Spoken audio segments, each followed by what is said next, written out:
7:43. Welcome back to BT. The photo of a grieving orca in the Pacific Northwest waters sparked an important discussion about how animals grieve. And Dr. Rebecca Ledger, animal behavior and welfare scientist, joining us right now to weigh in on the subject. And when it comes to situations like this, or it could be farm animals or maybe even some of your pets, how do we truly know the emotions animals are feeling?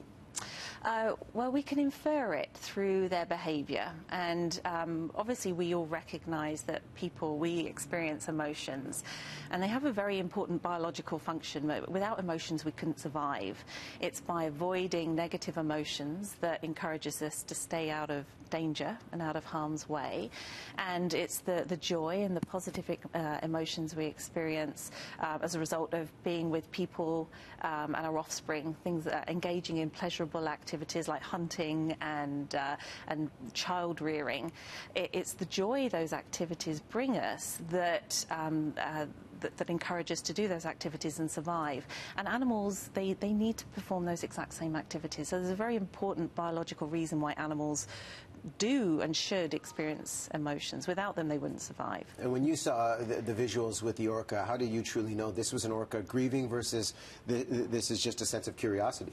Well, we know that orcas, just like just about every other mammal, they have a very, very strong sense of social bonds with their offspring and with their good friends.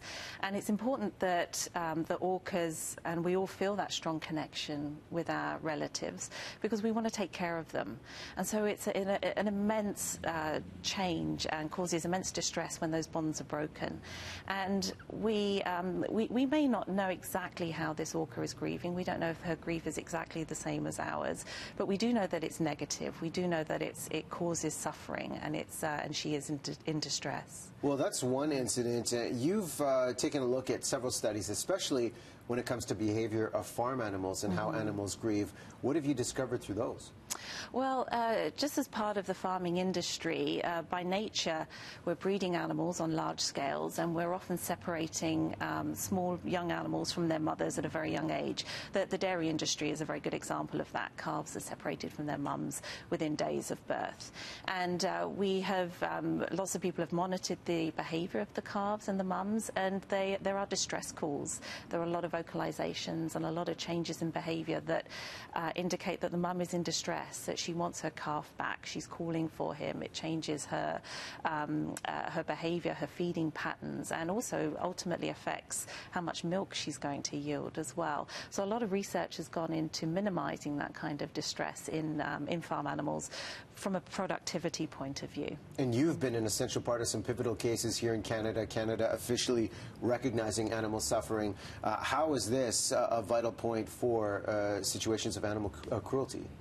Well, it's in the last 4 years in Canada, we've been very fortunate that the courts have now recognised that psychological suffering is important, and it is recognised under the law.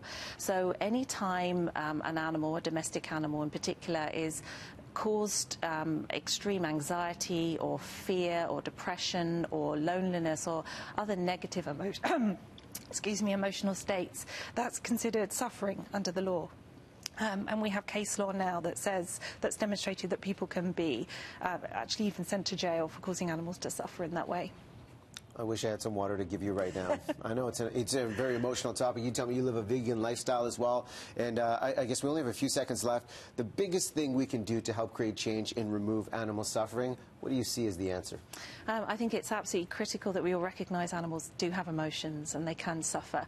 That's been a huge hurdle over the centuries, but now we have irrefutable scientific evidence that animals do experience negative emotional states. They can suffer, and that's provided huge impetus for a lot of animal rights organisations now to actually push the boundaries, to get laws changed, and for these cruel acts to be recognised as completely unacceptable now.